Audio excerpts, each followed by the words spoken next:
समझना है तो जिन लोगों को वो पुरस्कार दे रहे हैं उनकी लिस्ट उठाइएगा, और जब आप उनकी लिस्ट उठाकर चेक करेंगे तो उनके पद देखिएगा कि समाज में उनका कद क्या है। समाज में जो ग्राउंड लेवल पे काम कर रहे हैं, क्या उनको एक को भी उन्होंने वह पुरस्कार के अंदर घुसकर, जो कि आप जानते हैं कि जो दिल्ली की विधानसभा है वह सिक्योरिटी से कितनी लैस रहती है, वहाँ कितनी सिक्योरिटी रहती है, उसके अंदर घुसकर उस एमएलए को पकड़ा, उसके कपड़े फाड़े, उसकी अच्छी जमकर धुनाई की, और उसके बाद से आता था उसने बाबा साहेब भीमराव अम्बेडकर के खिलाफ कुछ पर्चे छपवा कर बांटे। और उन पर्चों में क्या लिखा था? उन पर्चों में लिखा था कि बाबा साहेब ने संविधान नहीं बनाया है और बाबा साहेब अंग्रेजों के दलाल थे।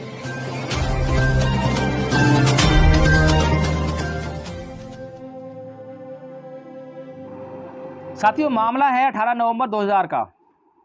जब दिल्ली विधानसभा के एक विधायक जिसका नाम रूपचंद एमएलए, जो कि नंदनगरी से आता था, उसने बाबा साहेब भीमराव अम्बेडकर के खिलाफ कुछ पर्चे छपवा कर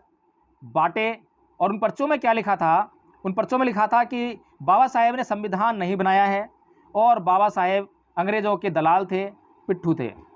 ऐसे पर्चे छपवा कर उस व्यक्ति ने विधानसभा में बांटे, और उसका जो उस समय स्पीकर थे विधानसभा के जो अध्यक्ष थे चौधरी प्रेम सिंह, जो कि अपने ही समाज से थे, उन्होंने विरोध भी किया। और ये रूपचंद भी अपने ही समाज से था। नंदनगरी सीट आप जानते हैं कि वो भी एससी सीट है। लेकिन उस व्यक्ति ने, समाज के गद्दार व्यक्ति ने, जब यह कार्य किया, घिनौना कार्य किया,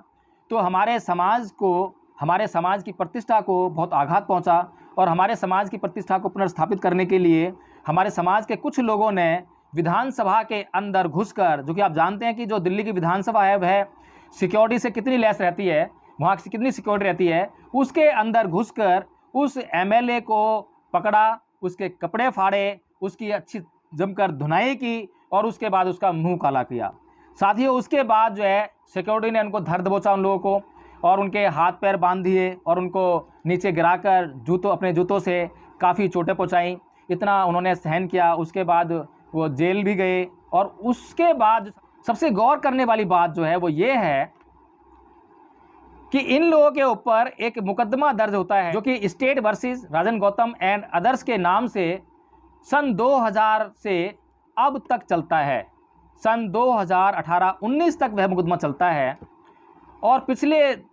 अभी जो कार्यकाल चल रहा है और उससे पीछे जो 2 कार्यकाल जो है ये आम आदमी पार्टी के पूरे हो चुके हैं या चल रहे हैं,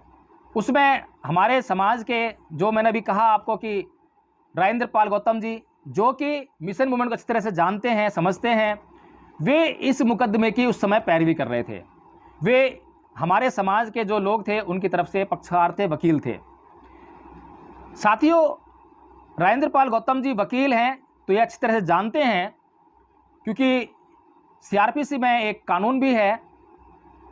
एक धारा है उसमें, उसके ज़रिए जिसमें ये कहा गया है कि प्रोसिक्यूशन जो है अपने केस को कभी भी विड्रॉ कर सकता है। प्रोसिक्यूशन कभी भी अपने केस को विड्रॉ कर सकता है। इसका मतलब ये है, प्रोसिक्यूशन का मतलब ये है स्टेट, यानी कि स्टेट के कहने पर ही प्रोसिक्यूशन प्रोसिक्यूट करता है, और स्टेट अगर कहे तो वह प्रोसिक्यूशन जो है किसी भी मामले को प्रोसिक्यूट करने से वापस ले सकता है। लेकिन साथियों,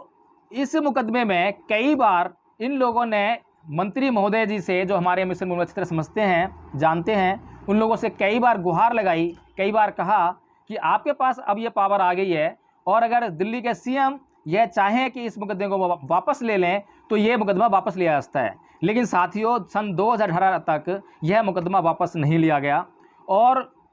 कई बार जो जज है उसने कई बार ये बात जो है इन लोगों को बोली कि भाई सरकार के पास ये ताकत होती है या पावर होती है कि वह मुकदमा को वापस ले सकती है।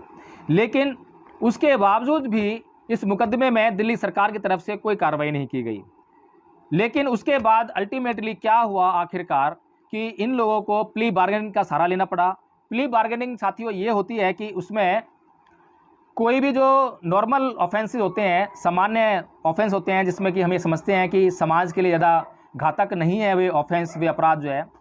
तो उनमें जो है प्ली बार्गेनिंग की जाती है। यानी कि जो अपराधी हैं वे अपने अपराध को स्वीकार कर लेते हैं, और अपने अधिकार को स्वीकार करने के बाद मजिस्ट्रेट के ऊपर छोड़ देते हैं कि जो भी वो सज़ा उनको देना चाहे वह दे सकता है। तो साथियों, इन लोगों ने आखिर में यही किया कि अपने अपराध को उन्होंने स्वीकार किया, और जब अपने अपराध को उन्होंने स्वीकार किया तो उसके बाद मजिस्ट्रेट ने इन लोगों के ऊपर फाइन लगा दिया, जिससे कि इस मुकदमे से इन लोगों को राहत मिल पाई। लेकिन साथियों, हमारे जो मंत्री जी हैं उन्होंने इस दिशा में कोई भी कार्य नहीं किया। तो साथियों, मैं यही बताना चाहता हूँ आपको कि मंत्री जी का सिर्फ वहाँ तक साथ दीजिए जहाँ तक उनकी सीट है, क्योंकि वो सीट को बचाना बहुत ज़रूरी है। इस बात को निश्चित करना ज़रूरी है कि कम से कम हमारा एक व्यक्ति तो वहाँ, चाहे कुछ भी है, चाहे कभी भी हो सकता है कि जब हमें ज़रूरत पड़े तो ये संभावना बनी रहेगी कि वह हमारी सहायता कर सके, हमारी आवाज़ को उठा सके। लेकिन यदि हमारा कोई व्यक्ति ही विधानसभा में होगा ही नहीं तो ये संभावना भी बिल्कुल ख़त्म हो जाएगी। इसलिए आप पूरी दिल्ली में कभी भी आम आदमी पार्टी या केजरीवाल जी का समर्थन मत करना, लेकिन जिस सीट से राजेंद्र पाल गौतम जी आते हैं उस सीट को आप कभी भी हाथ से मत जाने देना, जब तक कि वह सीट राजेंद्र पाल गौतम जी को केजरीवाल जी देते हैं। और आपको यह भी समझना चाहिए कि इस देश में बहुजन समाज की एकमात्र पार्टी बहुजन समाज पार्टी है, और बहुजन समाज पार्टी के जो प्रत्याशी हैं वे मिशन मूवमेंट की विचारधारा से लबालब प्रत्याशी होते हैं। अधिकतर जो प्रत्याशी होते हैं, तो हमें उनको समझना चाहिए। और यदि हमारे समाज का कोई भी मिशनरी व्यक्ति चुनाव लड़ता है तो हमें उसका पुरजोर समर्थन करना चाहिए, अपना तन मन और धन सभी प्रकार से जो है उसके ऊपर न्यौछावर कर देना चाहिए, उस सीट को उसको जिता के लानी चाहिए, ताकि जो विधानसभा और जो संसद है उसके अंदर हमारा सच्चा प्रतिनिधित्व वहाँ पे जा सके। तो इस बात को हमें समझना चाहिए। और जब भी हमारे बीच में कोई वक्ता आता है मंच के माध्यम से, अभी हमने देखा कि कुछ लोग जो हैं पुरस्कार बांट रहे हैं, बड़ी पीड़ा होती है। जब हमने पुरस्कार जिन लोगों को वितरित किया है, बहुत संगठन पुरस्कार बांटते हैं,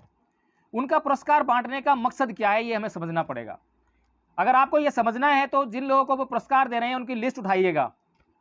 और जब आप उनकी लिस्ट उठाकर चेक करेंगे तो उनके पद देखिएगा कि समाज में उनका कद क्या है। समाज में जो ग्राउंड लेवल पे काम कर रहे हैं, क्या उनको एक को भी उन्होंने वह पुरस्कार दिया है क्या? लेकिन आप यह जरूर पाएंगे कि जो समाज में सरकारी नौकरी पर व्यस्त लोग हैं, जो पैसे वाले लोग हैं, जो पद या कुछ रसूख रखने वाले लोग हैं, एमएलए एमपी वाले लोग हैं, उन लोगों को ही उस लिस्ट में जगह मिलती है। हमारे समाज में बहुत से ऐसे लोग हैं जो जमीन पर जाकर कार्य करते हैं, मिशन मूवमेंट में अपना सब कुछ न्यौछावर करने के लिए तैयार हैं और किया है, लेकिन एक का भी नाम आप जो है उस लिस्ट में नहीं देखेंगे। कारण यही है कि इनका मकसद है कि जो समाज में आर्थिक संपन्नता है उसका अपने हित में कैसे दोहन करें, और उस संपन्नता का अपने हित में दोहन करने के लिए वो जो पद प्रतिष्ठा के लालची लोग हैं, जो आज किसी सरकारी नौकरी पर व्यवस्थित हैं, प्रतिष्ठित हैं, उनको चाहिए समाज में इज्जत मान सम्मान, और वे लोग उनको समाज में इज्जत मान सम्मान विभिन्न माध्यमों से देते हैं। फेसबुक पर आकर उनका वीडियो वायरल करेंगे कि ये लोग जो हैं इतना अच्छा कार्य कर रहे हैं, इस पद पर हैं, या फिर यूट्यूब के माध्यम से और अन्य साधन हैं उनके माध्यम से उनको प्रचारित करने का कार्य करेंगे, और उसके बदले में वे उनको दान दक्षिणा देते हैं, जिससे उनकी संस्थाएं चलती हैं, जिनसे उनके कार्यक्रम होते हैं। तो ये एक दूसरे का कोलैबोरेशन है, एक दूसरे के साथ मिलकर तू मेरे लिए ये कर, मैं तेरे लिए ये करूंगा, ये वाली भावना है, इसलिए समाज आगे नहीं बढ़ रहा है। और जो व्यक्ति ग्राउंड लेवल पर रहता है वह आर्थिक रूप से समृद्ध नहीं हो सकता है, लेकिन जो लोग अपने नौकरी में विश्वास करते हैं, नौकरी पर रहते हैं, ऐसे लोग आपने देखे होंगे जो अपनी नौकरी में हैं लेकिन वो अपने डिपार्टमेंट में कभी चर्चा नहीं करते हैं, अपने डिपार्टमेंट में कभी भी मिशन मूवमेंट चर्चा नहीं करते हैं, बल्कि उनके डिपार्टमेंट में यदि अपने मिशन मूवमेंट का आदमी होगा, अपने समाज का आदमी होगा, तो उसके बचकर रहने का कार्य भी करते हैं। तो साथियों, आपको ये सोचना होगा, समझना होगा, और समाज में जो अच्छे लोग हैं और जो समाज के लिए जो दिन रात बहने वाले लोग हैं, दिन रात ग्राउंड लेवल जाके कार्य करते हैं, उन लोगों को आपको समझना पड़ेगा, और उनको ही अपनी आर्थिक जो संपन्नता है उसमें से आपको जो है कुछ दान देकर उनको आगे बढ़ाना पड़ेगा। अगर आप उनको आगे बढ़ाते हैं तो मिशन मूवमेंट आगे बढ़ेगा।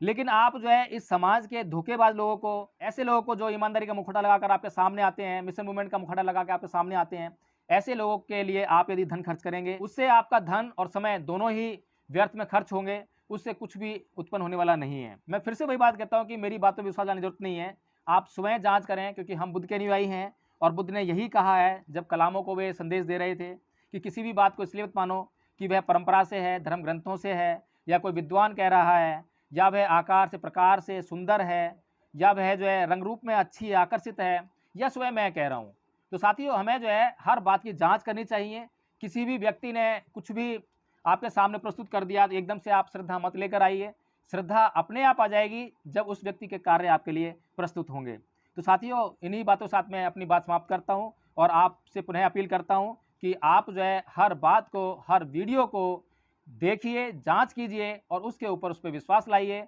और इस वीडियो को ज़्यादा से ज़्यादा शेयर करें आप जो है, ताकि यह बात जो है अधिकतर लोगों तक पहुँचे। तो इसको लाइक ज़रूर करना, इसको शेयर करना और हमारे चैनल को सब्सक्राइब ज़रूर करना और बेल आइकन ज़रूर दबाना। जय भीम, नमो बुद्ध साथियों।